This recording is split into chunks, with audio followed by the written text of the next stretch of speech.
today we are going to learn about SQL injection. A structured query language,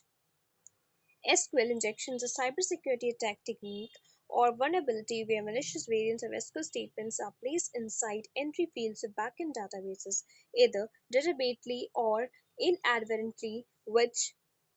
facilitates attack on data-driven applications. Structured query language injection एक type का cyber security attack है जिसमें हम malicious variants of SQL statements को हम क्या करते हैं डाटाबेस में डालते हैं उसकी एंट्री फील्ड्स में जो कि बैकएंड के डाटाबेसेस होते हैं ये तो डेरिवेटली का मतलब intentionally which facilitate attacks on data driven application ये डाटा ड्रिवन एप्लीकेशन पे फॉलो होते हैं फिर बात करते हैं कुछ एसक्यूएल इंजेक्शन के टाइप की तो एक इनबाउंड एसक्यूएल होता है इसमें आपका the attacker uses the same channel of communication इसमें अटैकर क्या करता है सेम चैनल कम्युनिकेशन का यूज करता है लॉन्च करने के लिए to launch the attacks and to gather their results को गैदर करने के लिए Inbound SQL simplicity and efficiency make it of the most common types of SQL attack. इसमें क्या होता है ना इनबाउंड SQL में ये बहुत सिंपल है सिंपलिसिटी कंटेन करता है एफिशिएंसी है make it one of the most common type of SQL attack ये बहुत ही कॉमन टाइप का SQL अटैक बनाता है इसके बाद देयर आर टू सब वेरिएशंस ऑफ दिस मेथड इसके भी कुछ सब वेरिएशंस है जैसे कि आपका आ गया एरर बेस्ड SQL तो एरर बेस्ड SQL में क्या होता है the attacker performs action that cause database to produce error messages इसमें क्या होता है ना कि अटैकर ऐसे एक्शंस को परफॉर्म करता है जिसके वजह से डाटाबेस में आपके एरर प्रोड्यूस होते हैं the attacker can potentially use data provided by these error messages इस अटैक में अटैकर उस डाटा को यूज करता है जो एरर मैसेजेस में प्रोड्यूस हुए होते हैं उससे वो इंफॉर्मेशन को गैदर करता है about the structure of database के स्ट्रक्चर का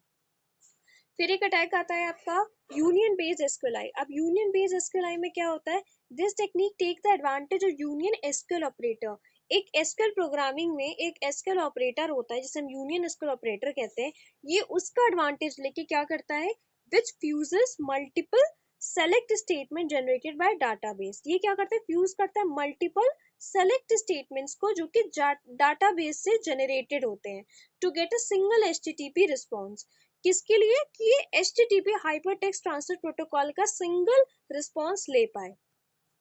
दिस रिस्पॉन्स में कंटेन ये रिस्पॉन्स में क्या होता है data that can be delivered by the attacker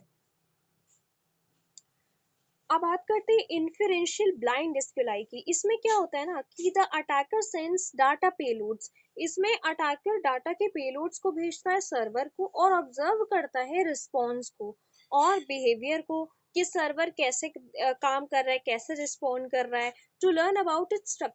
structure को समझने के लिए और इसी मेथड को हम कहते हैं ब्लाइंड एसक्यूएल अब ऐसा ब्लाइंड एसक्यूएल में होता क्या है क्योंकि because the data is not transferred from website database data जो होता है वो वेबसाइट के डाटाबेस से ट्रांसफर्ड टू द अटैकर नहीं होता है दस the attacker can not see the information about the attack in band इसकी वजह से अटैकर वो इंफॉर्मेशन को नहीं देख पाता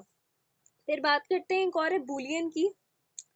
that attacker sends a SQL query to database prompting the application to return result अब इसमें क्या होता है ना अटैकर सेंड करता है एक एसक्यूएल क्वेरी को किसमें डाटाबेस में और प्रॉम्प्ट करने के लिए कि वो एप्लीकेशन जो है वो रिटर्न करे किसी रिजल्ट को the result will very depending on whether the query is true और फॉल्स अब ये जो रिजल्ट है वो किस पे वेरी करता है कि क्वेरी मेरी ट्रू है कि फॉल्स है फिर आता है टाइम बेस्ड अब इसमें टाइम बेस्ड भी एक आपका अटैक ही है इसमें आता है attacker sends SQL query to database इसमें जो अटैकर होता है वो एसक्यूएल क्वेरी भेजता है डाटाबेस को which makes the database wait जो डाटाबेस को वेट कराता है for a period in seconds कुछ सेकेंड्स के लिए बिफोर इट कैन रिएक्ट होने से पहले the attacker can see from the time the database takes to respond whether a query is true or false इसमें क्या होता है ना अटैकर देखता है from the time कि the database जो टेक कर रहा है रिस्पॉन्ड करने के लिए टाइम और उसकी जो क्वेरी है वो ट्रू है कि फॉल्स है तो आई होप ये आपको समझ में आया होगा आज के लिए इतना ही मिलते हैं नेक्स्ट वीडियो में